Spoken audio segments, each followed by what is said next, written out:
Hello everybody, Joe here. Welcome to the channel. So today's video, we've got a 20-minute AMRAP, as many rounds as possible. We're going to start with 5 pull-ups, and then 10 push-ups, and then 15 kettlebell swings. So I had a viewer ask me, hey Joe, can you incorporate more chin-ups or more pull-ups, whatnot, into your workouts? And I thought, yeah, that's good. I can definitely do that. The only thing is my chin-up bar right here, as you can tell, there is some wobble to it, so I kind of got it weighted down a little bit. But it's a base blocks bar, and it does wobble a little bit. So I find that kind of takes away from when I'm doing my chin-ups. It takes away some of the power because it's very wobbly. So if I did it on a regular chin-up bar, if I did pull-ups on a regular chin-up bar or chin-ups or whatnot, it would be a little bit easier. Every time you're trying to pull up and the thing's wobbling on you, it takes a bit more of your steam away from you. So, but here we're going into the kettlebell swings. So we're doing 15 of these. So we're doing five pull-ups or chin-ups, whatever you want to do. I'm doing pull-ups. So 5 pull-ups, 10 push-ups, and 15 kettlebell swings. So 5, 10, 15. This is kind of a variation of the CrossFit Cindy workout. The CrossFit Cindy workout is 5 pull-ups, 10 push-ups, and 15 squats. However, I didn't want to do that. I've done that workout. I do that workout every 3 weeks or so. So I figured, how can I change it up a little bit? And I decided, hey, I'm going to incorporate some kettlebell swings. So that's what I'm doing. The kettlebell that I am using today is 28 kilograms, which I believe is 62 pounds. So it's not a light kettlebell. It's not a super heavy kettlebell by any means. But I do find it's a good amount of weight when you're doing more reps. If you're just trying to do maybe 5 reps at a time or something, I would definitely be using something much heavier than this. But if I'm doing 15 or 20 reps and I'm doing that constantly for 15, 20 minutes or even up to an hour or whatever, I'm not really going to want to use anything more than a 60 pound, 62 pound or whatnot. If I had a 50 pound one, I'd probably using that instead. That just means I would be doing more sets than what I'm doing now in total. So let's say I finish 10 or 12 or something this time. If I were to use a 50 pound one or a 40 pound kettlebell, I'd probably do more like 18 or 19 sets. So as you can see there, the thing swing a little bit, taking away some of my steam from the pull-ups. I'm also using these parallettes, wooden parallettes, for 2 reasons.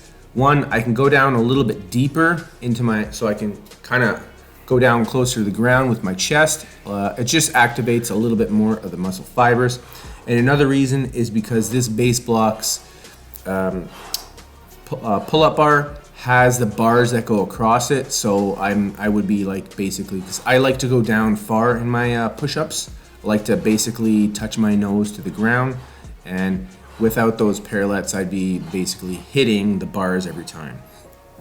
So make sure when you're doing these kettlebell swings, you're keeping your back straight at all times. You're pushing through your hips to throw that kettlebell out. I see some people, they're doing kettlebell swings and their kettlebell comes way up above the shoulder. If you like doing that, that's fine. However, I find that if you're using heavier kettlebells, like maybe over 50 pounds and over, or 60 pounds and over, having the kettlebell over top of your head, it seems kind of like a bit of a safety thing going on here. I mean, if you were to have a monumental lapse of judgment or something, or you weren't paying attention, or the kettlebell slipped and came down, I mean, having a 50 pound kettlebell hitting you in the head would be probably pretty catastrophic. So I don't do that. That's one of the reasons why I don't have swing the kettlebell all the way over my head. And another reason is I just don't believe it's great for the shoulder socket itself. When I was doing physio years ago, I was told, even like for instance the Arnold press, which is like a regular weightlifting exercise, the Arnold press, where you start in the front and then you rotate the sides. I've heard that that's also really not good for the shoulder as well. It's kind of an unnatural movement for the shoulder. So it seems to be working so far. You know, the movements that I do, some of them are pretty strict. I only do between, you know, certain angles, a certain range of motions, I should say. And so far I don't have any injuries. I did have injuries many years ago. Well, not many years ago, but just a year ago or so. Shoulder injury in that. And I believe it was from the way I was doing my push-ups when I was doing burpees. I do burpees with my elbows a little bit more further out now, instead of holding them right into the body. And I felt that really improves my shoulder health itself, especially my left shoulder. I had some pretty nagging injuries in my left shoulder. And you can't tell from here, but I guess you can on my right elbow there, how it kind of goes out. It's not hugging in towards my body.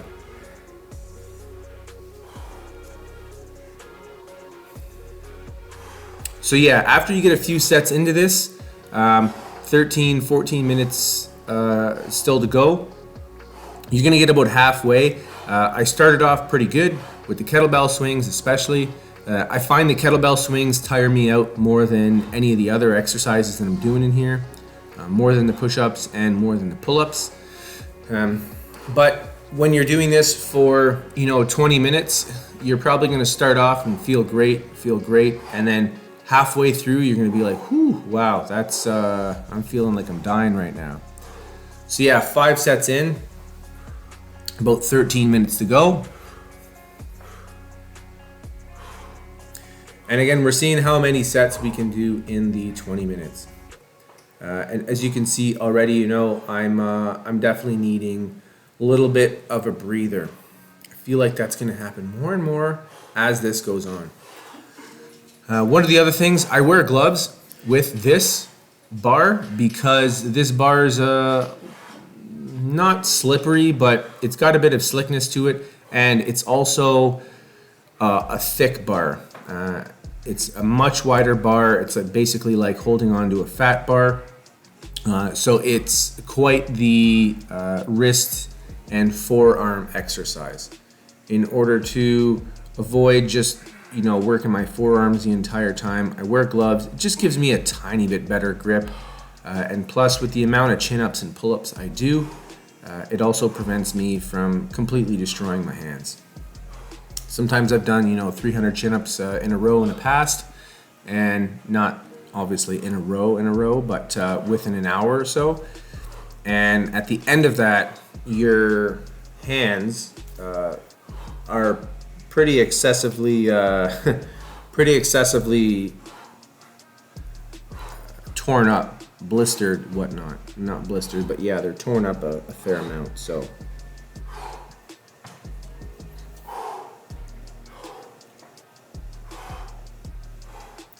And if you enjoy these workouts, if you enjoy the chin-ups, or you want to see more ones with burpees, more of the workouts with kettlebell swings, more with the chin-ups or whatnot, the pull-ups, let me know in the comments down below, and I will try to post more videos like that. Also, hopefully, when the weather gets nicer, it's not so bad today, it's maybe 10 or so degrees, but when the weather gets nicer, I like to film some of these workouts outside, so you don't have to stare at the inside of my garage the entire time.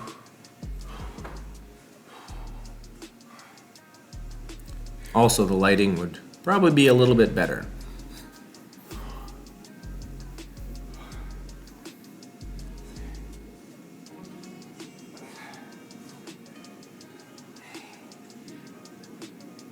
So 20-minute AMRAP, I think, is a really great length of exercise.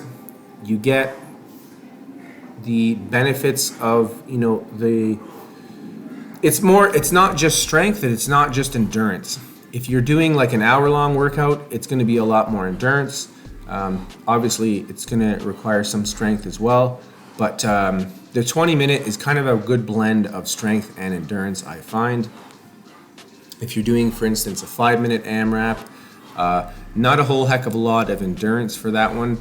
10-minute AMRAP, you're getting a bit more endurance for sure, but the shorter the workout, the more I find strength can just kind of overcome everything, and your endurance is not so much. I did a CrossFit workout with a CrossFit competition with a bunch of people last year, and some of the workouts were 5 minutes long, 4 minutes long, and some of the guys that I was doing it with, they were kind of bigger, beastly, really strong guys, and at the start of the workout, they were just, you know, so far ahead of me because they're outright strength. They had just more strength than me, especially if we're all lifting, you know, 160 pounds, 170 pounds.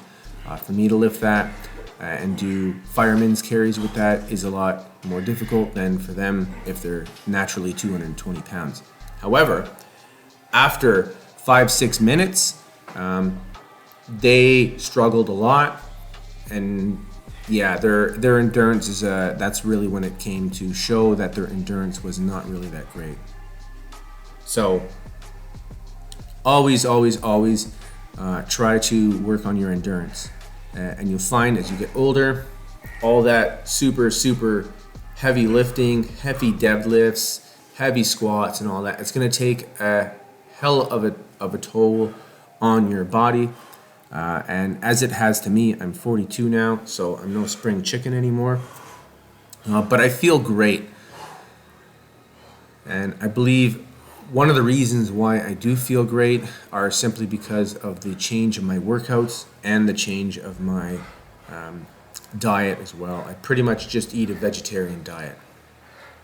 I do supplement with you know, eggs and a little bit of dairy here and there, but pretty much just eat plants.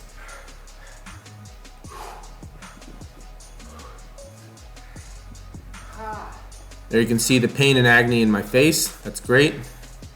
So we're 8 sets deep right now. 7 minutes and 40 seconds to go.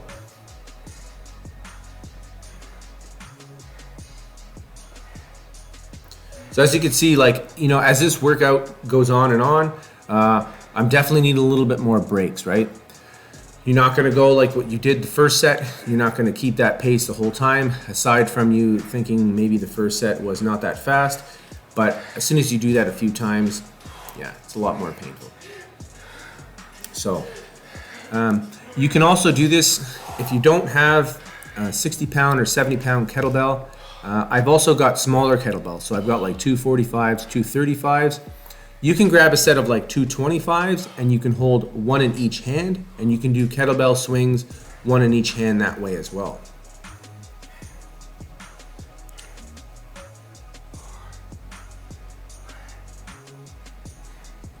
As in swinging them both at the same time. I've actually got that in one of my workout videos where I'm swinging two at the same time. It does work your back a little bit differently. Not better, not worse, just a little bit different. I do find when I'm using one kettlebell swings, it's going between the legs.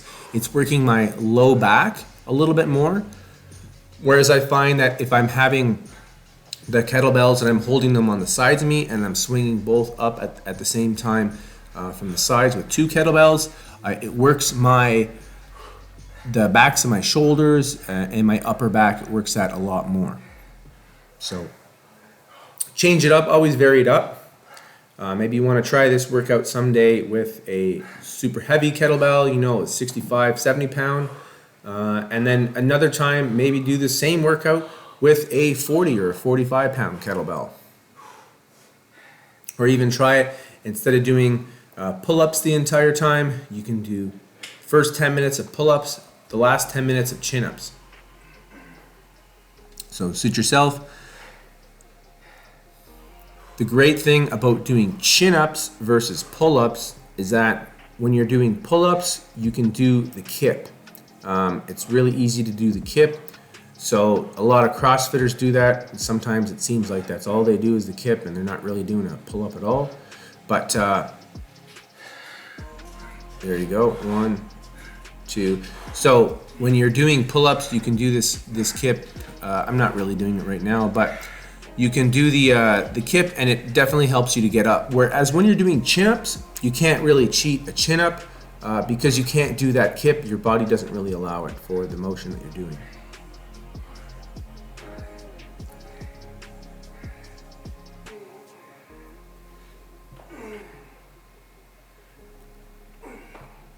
We're getting there. 4.5 minutes to go. We're over 75% complete. So again, keep that back straight. That kettlebell is coming up about parallel to the floor, maybe a little bit higher, but again, I'm not throwing it way up high, way overhead. I do believe that's honestly terrible for the shoulders. And if it's going overhead again, it may not be the safest thing sometimes as well, in case it ever slips.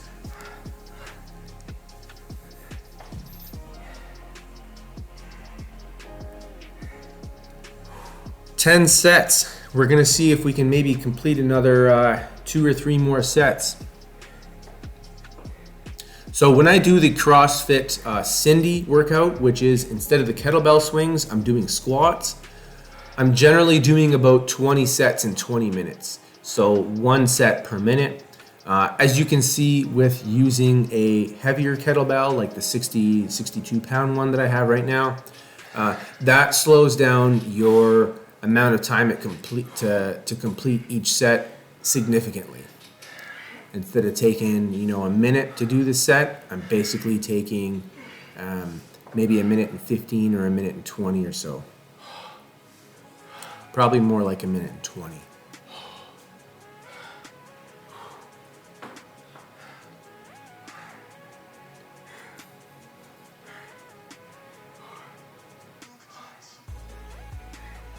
You can see me struggle in my face. That's all right. Push through that pain.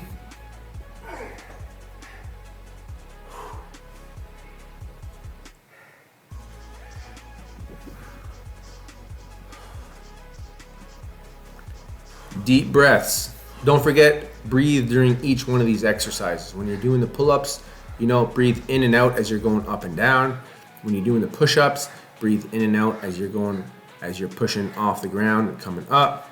And same thing with the kettlebell swings. Make sure you're breathing through each movement that you do.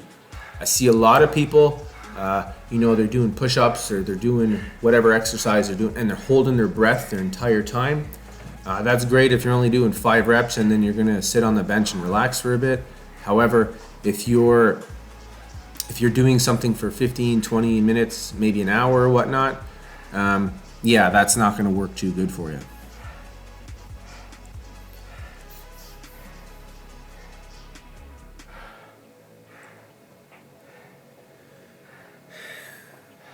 So we got 1:40 left.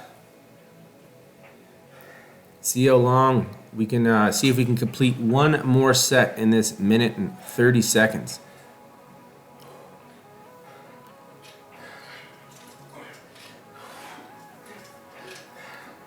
Always make sure you're getting that chin over the bar as well.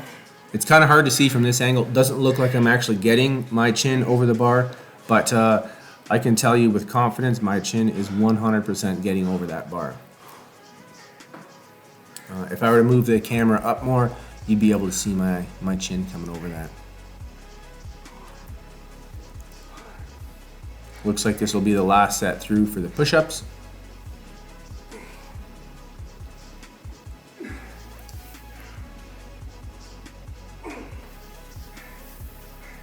Bam, and on to the kettlebell swings.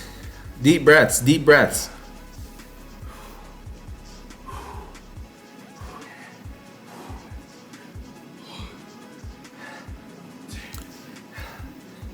And as with any workout, always make sure you do a little bit of a warm-up beforehand.